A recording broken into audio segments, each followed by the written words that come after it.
Before we begin, don't forget to like, share, and subscribe to the Hidden Tales. Your support helps bring more powerful stories to life. Mia Thompson woke up with a sudden jolt, clutching her abdomen as a wave of sharp pain rolled across her belly. At 8 months pregnant, she knew discomfort was normal, but this felt different, deep, twisting, almost like something was pulling inside her. She turned toward Jason, who lay beside her scrolling through his phone even before fully waking up.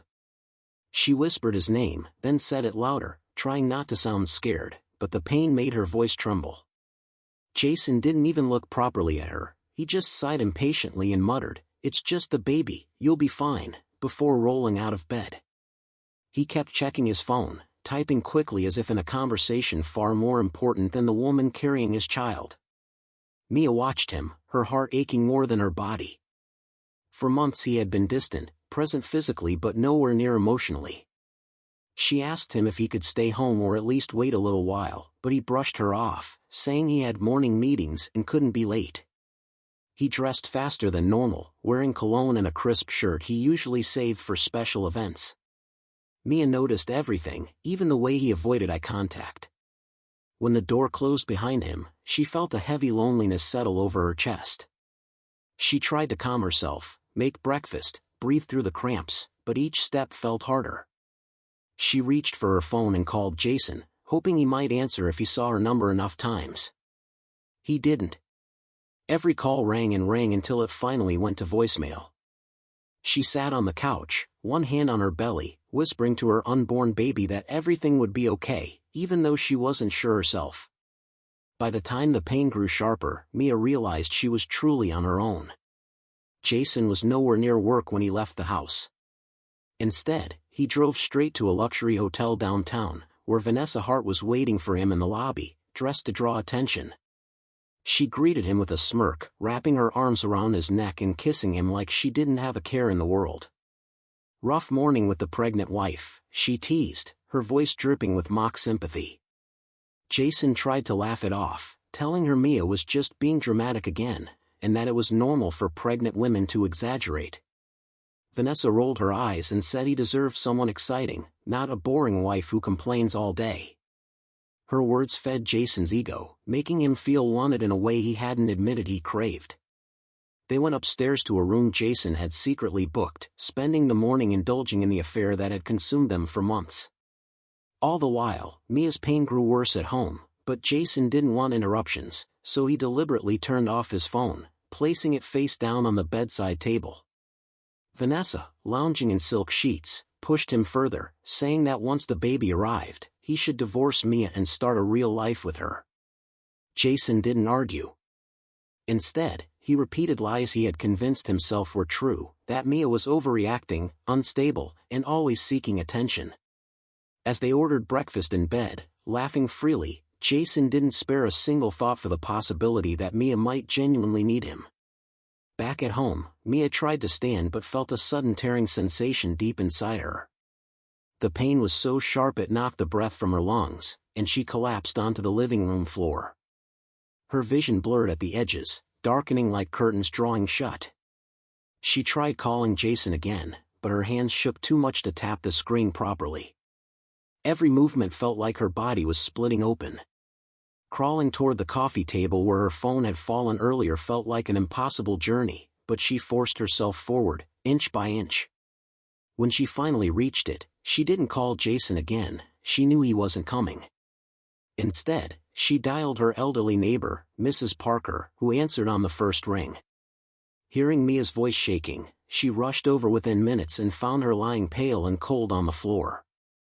Mrs. Parker immediately called for an ambulance, helping Mia breathe as best she could while they waited. At the hospital, doctors moved quickly, their faces tense as they examined her.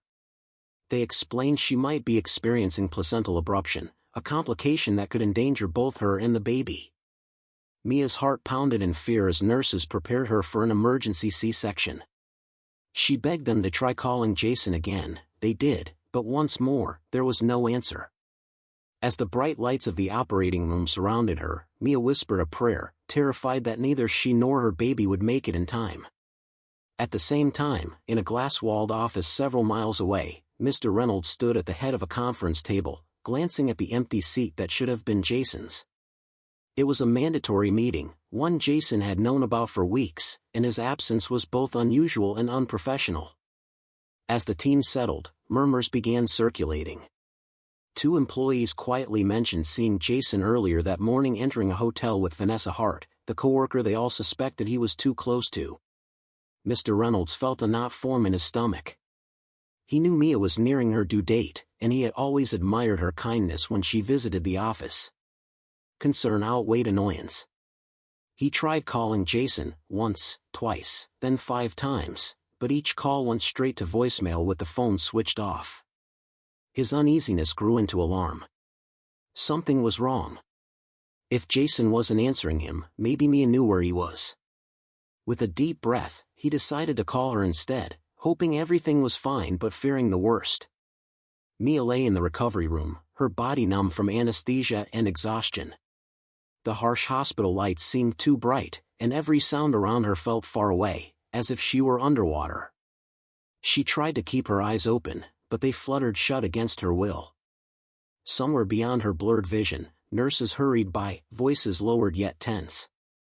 Her baby had been rushed to the NICU moments after delivery, and the last thing she remembered was a doctor's voice telling her that he had trouble breathing. Now she lay there, empty-handed, her arms aching with the instinct to hold him. She drifted between consciousness and darkness, trying to understand what had happened, when suddenly her phone vibrated weakly on the tray beside her bed. A nurse picked it up, saw the name, and gently placed it in Mia's hand. With trembling fingers, Mia pressed it to her ear. The voice on the other end was Mr. Reynolds. He sounded worried, almost frantic, asking why Jason had missed an important meeting. Mia struggled to form words, telling him in a faint whisper that she had just undergone an emergency C-section. There was a pause, sharp, shocked, and then Mr. Reynolds quietly confessed that he suspected Jason was with Vanessa, the coworker everyone whispered about. Mia couldn't breathe. It felt like the room tilted on its axis. In that moment, with her body weak, her baby fighting for life, and her heart already cracked, she learned the final truth: Jason wasn't at work. He wasn't stuck in traffic. He wasn't unaware. He was with his mistress while she lay on an operating table, close to dying. Tears leaked down her temples and onto the pillow as her world shattered completely. Across town, Jason and Vanessa sat in their hotel room eating room service breakfast like nothing in the world was wrong. Vanessa playfully fed him strawberries, laughing at a joke he barely remembered making. Life felt carefree to him, no responsibilities, no stress, just stolen hours with the woman who made him feel young again. When he finally turned his phone back on, the device buzzed violently in his hand. Notification after notification stacked across the screen, missed calls from the hospital, urgent messages from Mr. Reynolds, multiple voicemails.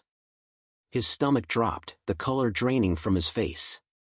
He opened the first voicemail, "Your wife is in critical condition," and his fork clattered onto the plate.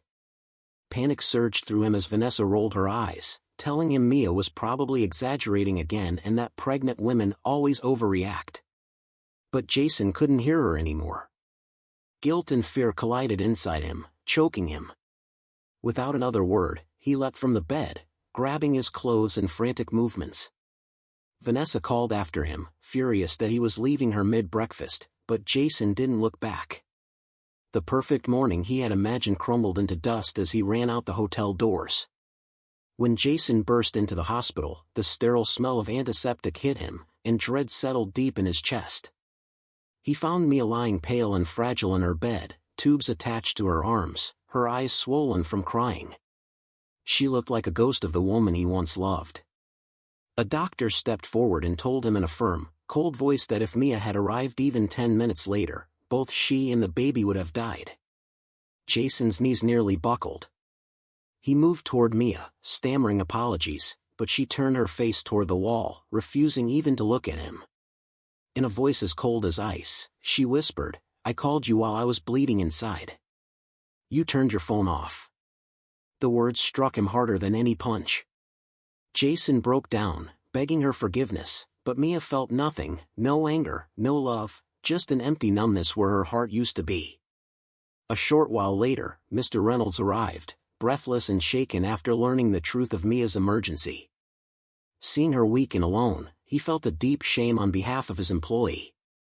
He approached her gently, offering full company insurance coverage for the baby's NICU stay and assuring her that she would not face this burden alone. Then he turned to Jason, his expression shifting from sympathy to stern authority, and informed him he was being suspended pending investigation for misconduct and abandonment of duty. Jason felt the consequences crashing down around him, his marriage slipping away, his job hanging by a thread, his reputation unraveling. Meanwhile, back at the company, HR launched a formal investigation into Jason and Vanessa's affair. Vanessa attempted to twist the narrative, insisting Jason had seduced her and she was merely a victim of his advances.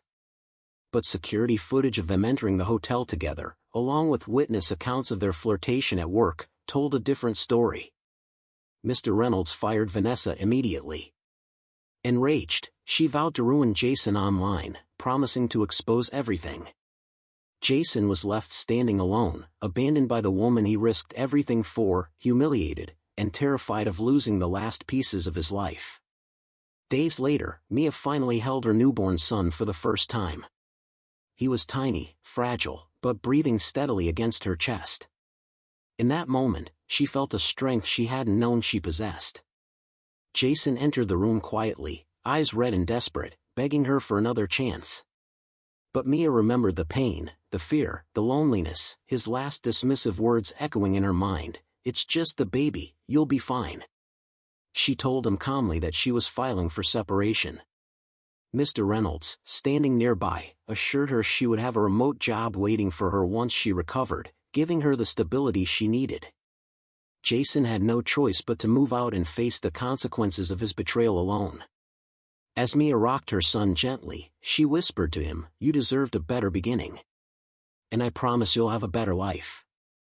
If you enjoyed the video, don't forget to like, share, and subscribe to the Hidden Tales.